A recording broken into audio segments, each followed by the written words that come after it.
The Israeli army has raided and closed the bureau of media network Al Jazeera in the occupied West Bank.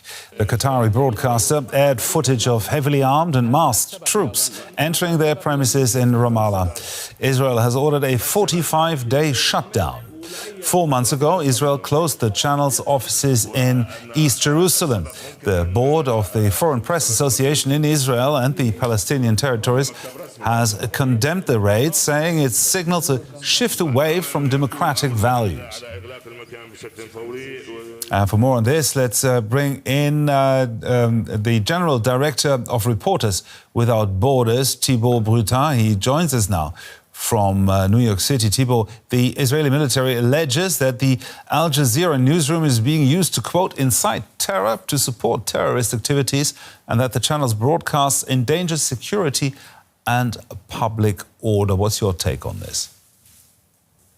It's a preposterous statement, but it's unfortunately in line with the past statements from the Israeli Defense Forces regarding journalism. In general, and you mentioned some of the comments that have been made by the media community about the position of Israel towards Al Jazeera, we're facing a kind of specific persecution of Al Jazeera in order to deprive this media outlet from continuing its activities wherever, actually in Gaza, in Jerusalem, and now in the West Bank. What's behind that? I think what we have to question is the will of the Israeli authorities to have specific laws and specific regulations targeting this channel. This channel is one of the most seen within the region, and it has an impact.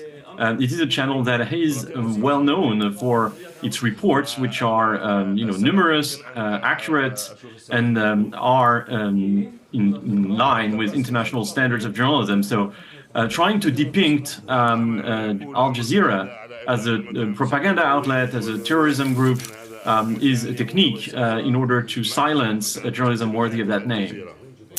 Now, how does the closure of Al Jazeera's office in Ramallah affect press freedom in the Palestinian territories, you think?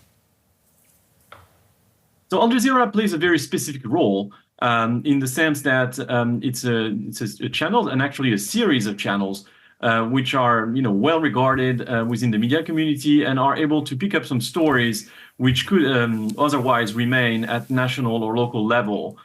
So it's really not only the ears and eyes of some of the things that happen on the ground, it's also a way to spread information at the international level. That's precisely why the Qatar has invested so much money into these channels.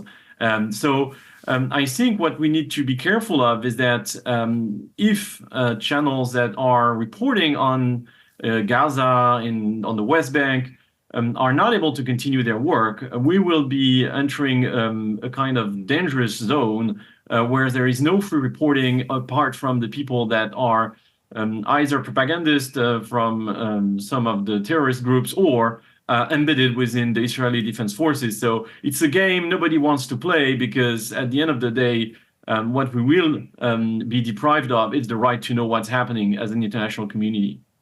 Now, what needs to be done then so that the situation regarding media freedom in the Palestinian territories will be improved? So, first of all, we're very surprised at RSF of the move made by the army last night. It's a shocking series of images that we've seen. It's also a very questionable legal grounds that have been used. What we see is that the law passed on April 1st in order to list Al Jazeera as a channel that would not be accessible in Israel is now being used on the West Bank. Or the problem that we are facing now is that the authorities that issued the permit to broadcast in the West Bank are the Palestinian authorities. So is that legal? That's what we will be looking into in the coming days. The General Director of the Reporters Without Borders organization, Thibault Brutin, thank you very much. Thank you so much.